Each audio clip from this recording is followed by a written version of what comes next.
Hello दोस्तों, कैसे हैं आप लोग। अश्विनी जीएस क्लासेस में आप लोगों का बहुत बहुत स्वागत है। मैं दीपशिखा द्विवेदी आज एक न्यू टॉपिक के साथ, जैसा मैंने आप लोगों से कहा था उसके अकॉर्डिंग चलते हुए आज नए टॉपिक के साथ मैं आई हूँ। आज का हमारा टॉपिक जैसे आपके स्क्रीन पे दिख रहा होगा, अलंकार होगा। तो अलंकार जो होता है ये भी हमारा काव्य का बहुत इम्पोर्टेंट पार्ट होता है, ये भी हमारा काव्य का बहुत इम्पोर्टेंट पॉइंट होता है और इसे भी पढ़ना बहुत ज़रूरी है। जैसे हम एकदम आसानी से एकदम स्मूथली इजी वे में जाकर रस को कंप्लीट किए थे, बिल्कुल उसी तरीके से थोड़ा थोड़ा ही पढ़ेंगे, लेकिन अच्छे से पढ़ेंगे, ऐसा पढ़ेंगे कि फिर पढ़ने की ज़रूरत ना पड़े। तो चलिए इसी और कदम बढ़ाते हुए और इस जो नकारात्मक माहौल बना हुआ है इसमें सकारात्मक की थोड़ी सी एक ज्योति कह सकते हैं, एक छोटा सा दिया जलाते हुए अपना आज क्लास का स्टार्ट करते हैं हम। तो देखिए बच्चे, आपके स्क्रीन पे जो चल रहा है आज हमारा अलंकार का टॉपिक होगा, अलंकार के बारे में पढ़ेंगे। तो सभी लोगों से एक विनम्र आग्रह कि वीडियो को अगर आप लोगों को अच्छा लगता होगा, हमारा वीडियो बहुत मेहनत करके हम लोग सब बनाते हैं, ऐसी स्थिति में ऐसी परिस्थिति में ये सब करना, माइंड को सेट करके रखना, खुद दूसरों के लिए समय निकालना इज़ सो डिफ़िकल्ट।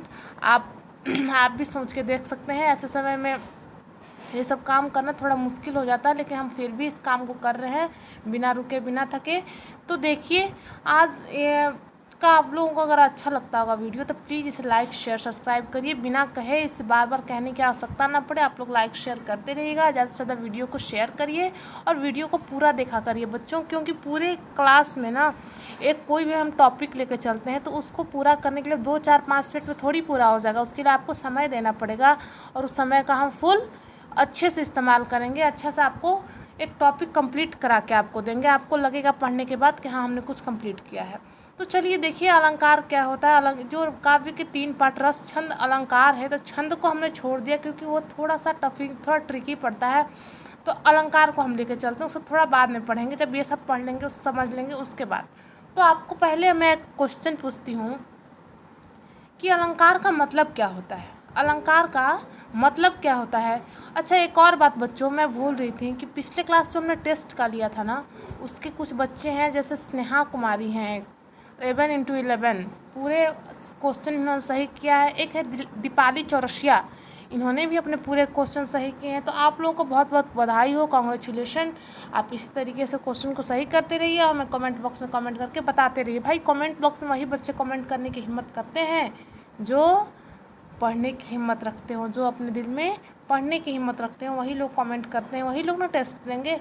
बाकी लोगों से क्या, और लोगों को तो कहने से कोई फ़ायदा है नहीं। तो चलिए देखते हैं अलंकार क्या होता है। अलंकार का पहले हम सब समझेंगे कि अर्थ क्या होता है, अलंकार का अर्थ क्या होता है, अलंकार का मतलब क्या होता है, इसे आगे समझेंगे, उसके बाद इसके बारे में पढ़ेंगे और इसके अंदर हमें और क्या क्या पढ़ना है। तो अलंकार मतलब क्या होता है, जैसे अलंकार मतलब क्या होता है, आपसे यदि कोई पूछे तो आप कहेंगे कि गहना होता है, आभूषण होता है, या केवल भूषण कह सकते हैं, भूषण कहते हैं, गहने को कहते हैं, आभूषण को कहते हैं अलंकार। तो अलंकार का क्या अर्थ होता है, तो एक शब्द में अलंकार का अर्थ होता है भूषण, आभूषण या गहना, भूषण, आभूषण या गहना, इसे अलंकार कहते हैं। अब देखिए यहाँ गहने की बात आ रही है, तो गहने का मतलब क्या, तो हमारे गहने का मतलब से अगर आप समझ रहे होंगे कि चूड़ी कंगन, तो नहीं बच्चों, ये सब हमारे जो गहने हैं ये सब काव्य के लिए नहीं है, ये सब शब्दों को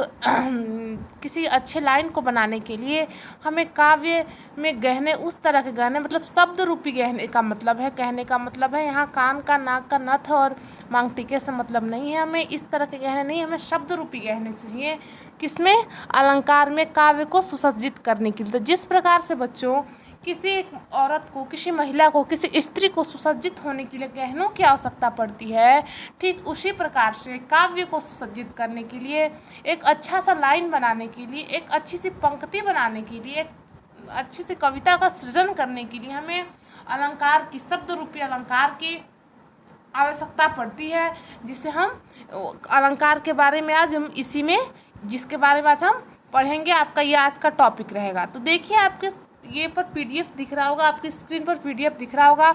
अलंकार का अर्थ क्या होता है, तो ये मैं आपको बता दी, अलंकार का अर्थ क्या होता है, गहना या आभूषण। तो जो भूषित करे वही अलंकार है, कविता के सौंदर्य को बढ़ाने अलंकार का प्रयोग किया जाता है। कविता के सौंदर्य को बढ़ाने के लिए अलंकार का प्रयोग किया जाता है। के लिए छूट गया है बच्चों, यहाँ आप नोट कर लीजिएगा।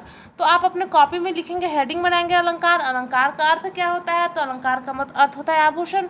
और जो अलंकार का परिभाषा क्या होता है? तो जो दूसरे को भूषित करे उसे अलंकार कहते हैं। जो दूसरे को सुसज्जित करे, जिसके सौंदर्य में वृद्धि करे, सौंदर्य को बढ़ाए, उसे अलंकार कहते हैं। तो कविता के सौंदर्य में बढ़ाने वाले को अलंकार कहते हैं। तो यहाँ हम किस अलंकार के बारे में पढ़ेंगे?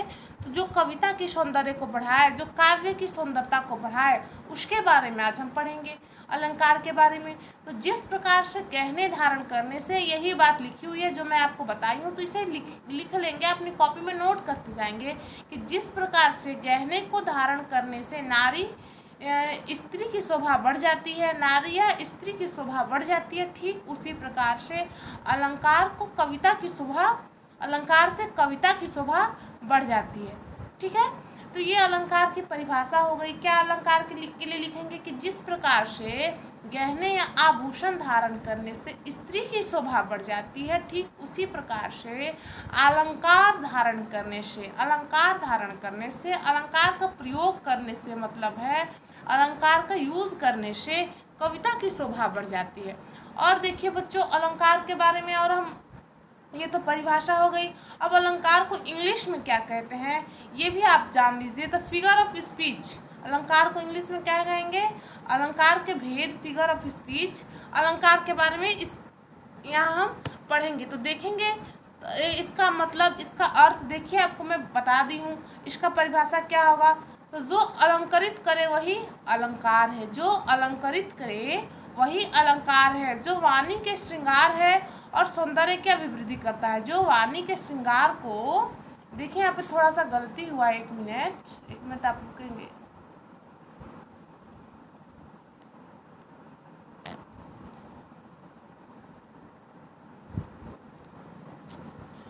जो अलंकृत करे वही अलंकार है, बिल्कुल। जो वाणी के श्रृंगार है, जो सौंदर्य की अभिवृद्धि करता है, जो वाणी के का श्रृंगार है, जो वाणी का श्रृंगार है और जो सौंदर्य की अभिवृद्धि करता है। जो वाणी का श्रृंगार है, वाणी का श्रृंगार कौन है? तो अलंकार है। वाणी का श्रृंगार कौन है?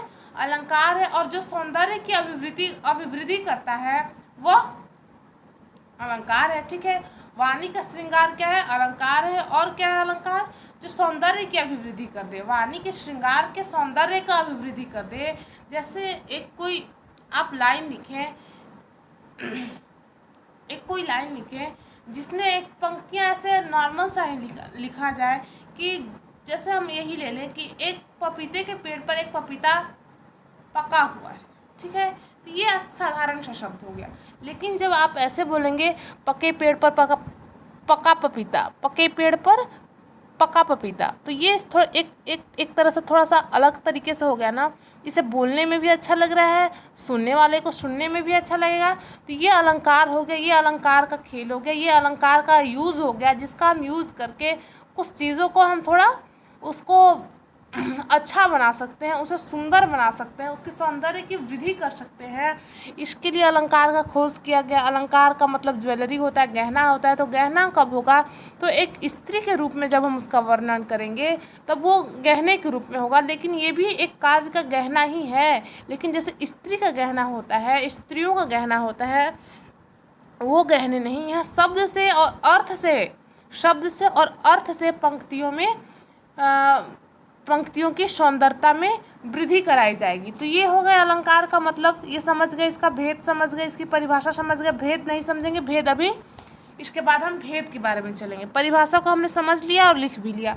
तब देखेंगे अलंकार के भेद जब आपसे पूछा जाए तो अलंकार के मूलतः तो दो भेद होते हैं। अलंकार कैसे उत्पन्न किया जा सकता है, अलंकार कैसे बन सकता है? तो शब्द रूपी अलंकार और अर्थ अलंकार। तो शब्द से हम किसी वाक्य में या फिर विशेषता ला सकते हैं, उसमें गुण ला सकते हैं, उसमें सौंदर्य उत्पन्न कर सकते हैं, या अर्थ से सौंदर्य उत्पन्न कर सकते हैं। शब्द से कर सकते हैं या अर्थ से कर सकते हैं। और जहाँ दोनों का मिक्सअप हो, मिक्स्ड हो, जहाँ अर्थ और शब्द दोनों मिक्स्ड जहाँ हो, वहाँ क्या हो जाएगा?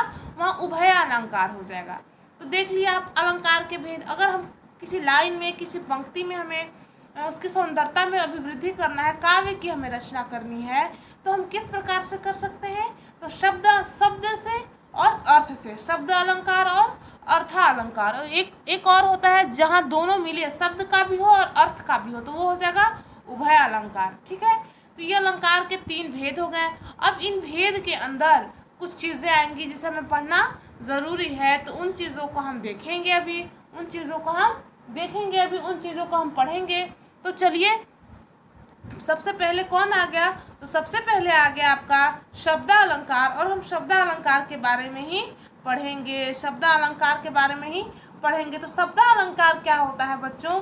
तो जहाँ शब्द विशेष के ऊपर अलंकार की निर्भरता हो, जहाँ शब्द विशेष के अंदर अलंकार की निर्भरता हो, वो शब्दालंकार होता है। अर्थात जहाँ शब्दों से विशेषता उत्पन्न हो, जहाँ काव्य में विशेषता जो है शब्दों से उत्पन्न हो, शब्दों से विशेषता की उत्पत्ति हो, इस सौंदर्य का जो काव्य की हम सुंदरता जो बढ़ाएं, उसका माध्यम क्या रहेगा?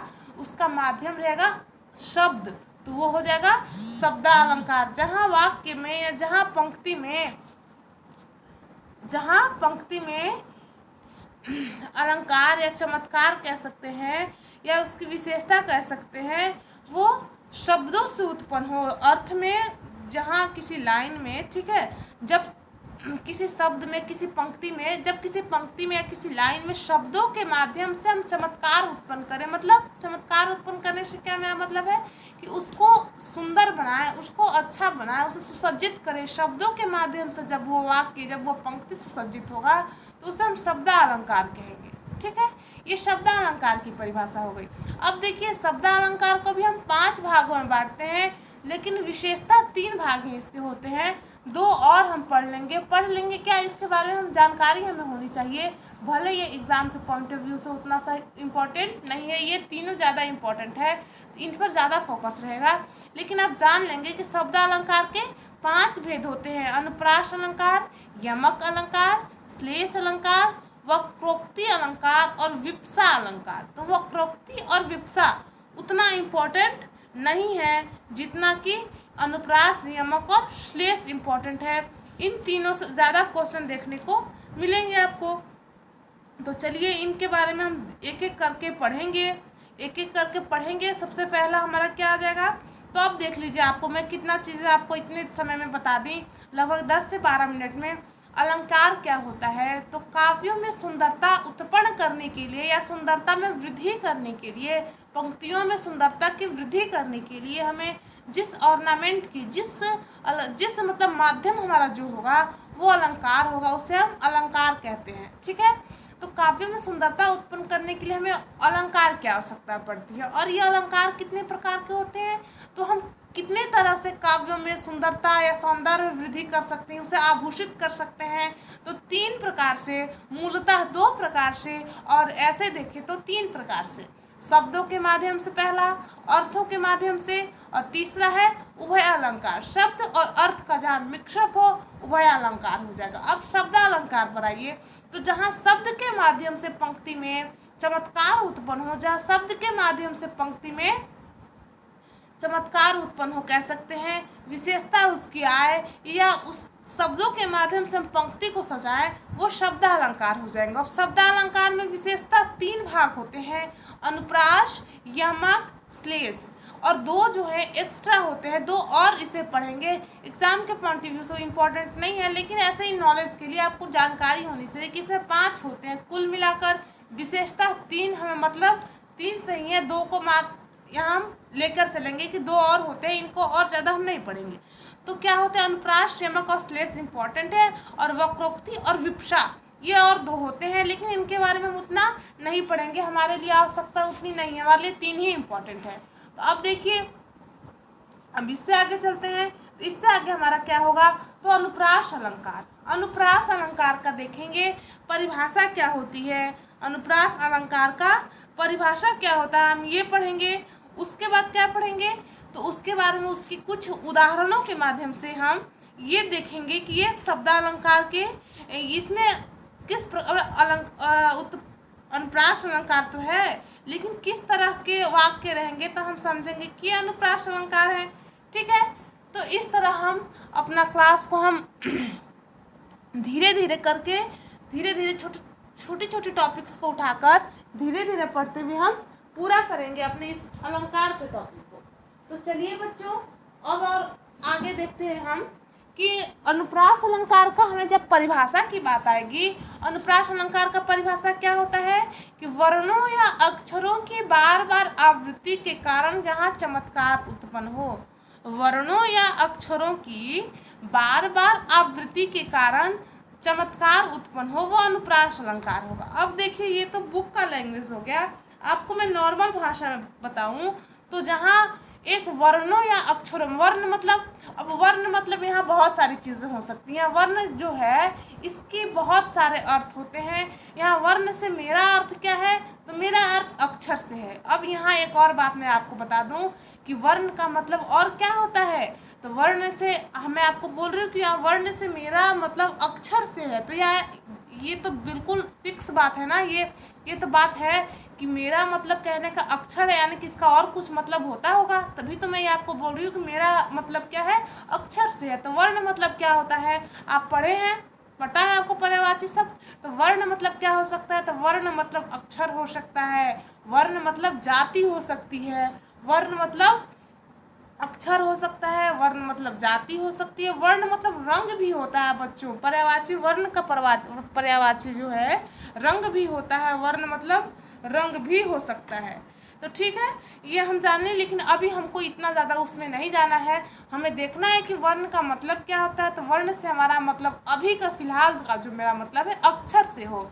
जिस पंक्ति में, नॉर्मल भाषा में सुनिए, साधारण शब्दों में, जिस पंक्ति में किसी एक अक्षर की पुनरावृत्ति बार बार हो, 2 बार, 3 बार, 4 बार, 5 बार, 6 बार, कितने बार भी हो सकती है, लेकिन एक से अधिक बार हो, 2 बार, 3 बार, 4 बार, 5 बार हो, जहाँ एक ही प्रकार का अक्षर 3-4 बार लगातार आए, तो वो जो पंक्ति होगी उसे हम अनुप्रास, पूछा जाएगा कि इसमें कौन सा अलंकार है, तो वो होगा अनुप्रास अलंकार का, वो भेद हो जाएगा। वो किसका भेद हो जाएगा, अनुप्रास अलंकार। अनुप्रास अलंकार की परिभाषा क्या हो गई, एक बार आप फिर से देख लीजिए कि जहाँ वर्णों, जहाँ अक्षरों की आवृत्ति हो, बार बार पुनरावृत्ति हो, मतलब बार बार वही अक्षर आपको देखने को मिले, तो वो क्या हो जाएगा, अनुप्रास अलंकार हो जाएगा।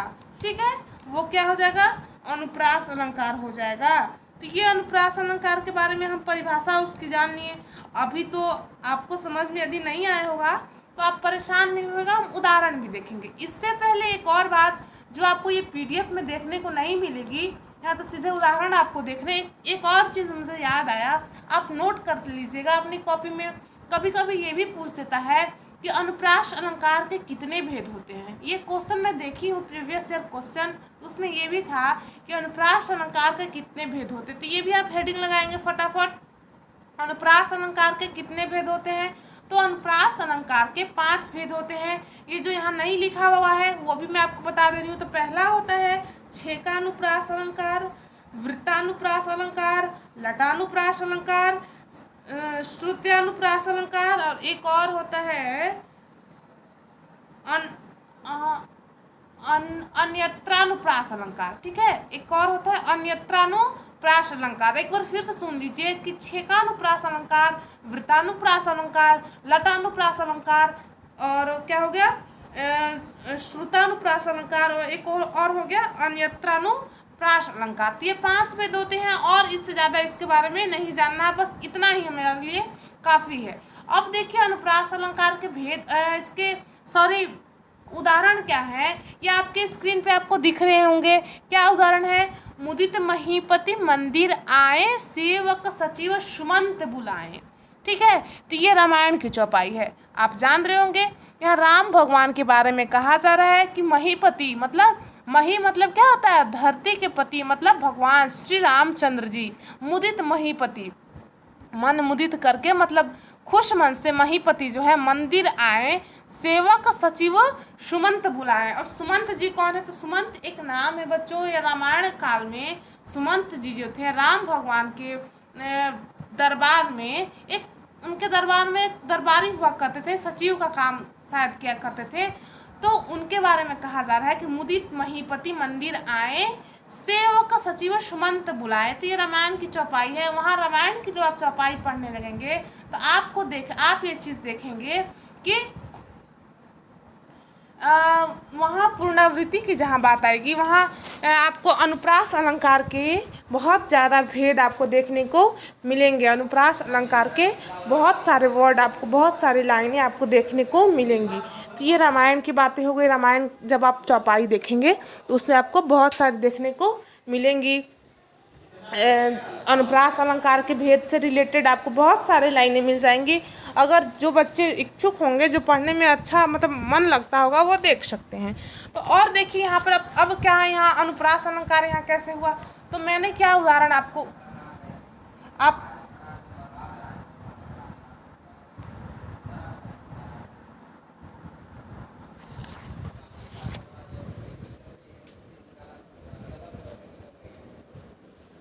सॉरी 1 मिनट वेट करना बच्चों, पता नहीं ये क्या ही हो गया फ़ोन में अचानक से। हाँ, सॉरी डिस्टरबेंस के लिए, बहुत बहुत सॉरी डिस्टरबेंस के लिए। ये थोड़ी सी पता नहीं क्या हो गया था। तो यहाँ देखे थे आपको अनुप्रास अलंकार में मैं क्या बताई थी कि वर्णों की पुनरावृत्ति होती है। एक ही वर्ण आपको बार बार देखेंगे, रिपीटेड होते हैं। एक ही वर्ण, एक ही अक्षर बार बार आपको देखने को मिलेंगे। जैसे मैं हाईलाइट करी हूँ, नीचे नीचे आपको दिख रहा होगा कि मुदित के नीचे ऐसे में देखिए, मुदित में भी म है, महीपति में भी म है, मंदिर में भी म है। तो पहली लाइन में जो है म की पुनरावृत्ति हो रही है, और दूसरी लाइन में जो है सेवक सचिव सुमंत बुलाए जो लाइन है, सेवक सचिव सुमंत बुलाए जो लाइन है, इसमें स की पुनरावृत्ति बार बार हो रही है। स जो वर्ण है इसकी पुनरावृत्ति बार बार हो रही है। तो इसमें अनुप्रास अलंकार है। और इसी प्रकार से ये स और म ही नहीं, आपको जहीं भी कहीं कोई ऐसी लाइन पंक्ति मिल जाए जिसमें अनुप्रास देखना है, तो आप देखेंगे कि कहीं एक ही तरह का शब्द तो बार बार नहीं आ रहा है, तो एक ही तरह का शब्द बार बार आएगा, तो वो क्या हो जाएगा, वो अनुप्रास अलंकार हो जाएगा। और उदाहरण देखिए, चारू चंद्र की चंचल किरणें खेल रही हैं जलथल में। चारू चंद्र की चंचल किरणें खेल रही हैं जलथल में। तो चारू, यहाँ भी देखिए च की पुनरावृत्ति हो रही है। च देखिए, चारू का च, चंद्र में भी च है, चंचल में भी च है, खेल में ल है, जल थल, ठीक है। तो यह ल की नीचे पुनरावृत्ति हो रही है, ऊपर की पंक्ति में च की पुनरावृत्ति हो रही है। जहाँ वर्णों की पुनरावृत्ति हो वो हो जाएगा अनुप्रास अलंकार। अब और क्या है, कहत नटत रीझत खिझत मिलत खलत खिलत लजियाए। कहत नटत रीझत खिझत मिलत खिझत लजियाए, ठीक है, मिलत खिलत लजियाए। तो इस लाइन में पढ़ने के बाद आपको ऐसा लग रहा है कि यहाँ पुनरावृत्ति हो रही है, किसी वर्ड की पुनरावृत्ति हो रही है, आपको ऐसा लग रहा है। देखने सबसे पढ़कर देखिए, एक ये जो पंक्ति है बच्चों, इसको मैं आपको समझा दूं क्योंकि बहुत ही अच्छी है। इसे पूरा मैं आपको बताती हूँ, ये तो आधी लिखी हुई है। कहत नटत रीझत खिझत मिलत खिलत लजियाए, ठीक है, मिलत खिलत लजियात भरे भवन में करत नैनन ही सब बात। देखिए, आंखों से सब बातें कही जा रही हैं। मतलब कहना, मतलब बोलना, और ये रिझाना मतलब किसी को इम्प्रेस करना, खींचना मतलब गुस्सा करना, मिलना, फिर मिल भी जा रहे हैं, फिर खिल भी जा रहे हैं, लज्जात मतलब लज्जा कर रहे हैं, ठीक है। भरे भवन में करत, भरे भवन इसकी आगे की लाइन है, मतलब हम इतना से भी हम समझ सकते हैं, भरे भवन में करत नैनन ही सब बात, ठीक है। भरे भवन में नैन से ही सारी बातें की जा रही हैं। तो ये क्या हो गया, शब्दों से हम वाक्य को सुसज्जित कर रहे हैं। जैसे कहत में त आया, फिर नटत, रिझत, खिझत, मिलत, खिलत, लजियात, यहाँ जितने भी आपको वर्ड्स दिख रहे हैं सब में त वर्ण की आवृत्ति हो रही है, त वर्ण की पुनरावृत्ति हो रही है। तो ये अनुप्रास अलंकार का भाई खासियत होती है कि जहाँ एक ही वर्ण की पुनरावृत्ति बार बार हो तो वो अनुप्रास अलंकार होती है। तो बच्चों, आप लोगों को मुझे पूरी उम्मीद है कि समझ में आ गई होगी। हम अपने समझाने का पूरा प्रयास किए हैं, ठीक है। तो जिनको वीडियो अच्छी लगी होगी वीडियो को लाइक शेयर करेंगे। आज के क्लास में हम इतना ही, चलिए मिलते हैं नेक्स्ट क्लास में। हम फटाफट से आपको नेक्स्ट क्लास में मिलते हैं दूसरे दिन हिंदी का सेकंड पार्ट, अलंकार का सेकंड पार्ट लेके। नेक्स्ट डे हमारा टॉपिक होगा यमक अलंकार। आज हम देख लेते हैं अलंकार के परिभाषा को पढ़ें, उसके भेदों को पढ़ें, उसके भेदों के अंदर जो उपभेद होते हैं उसमें अनुप्रास अलंकार होता है, उसके बारे में फुल डिटेल जानकारी मैं आपको दे दी हूँ। तो आज के लिए इतना ही। नमस्कार।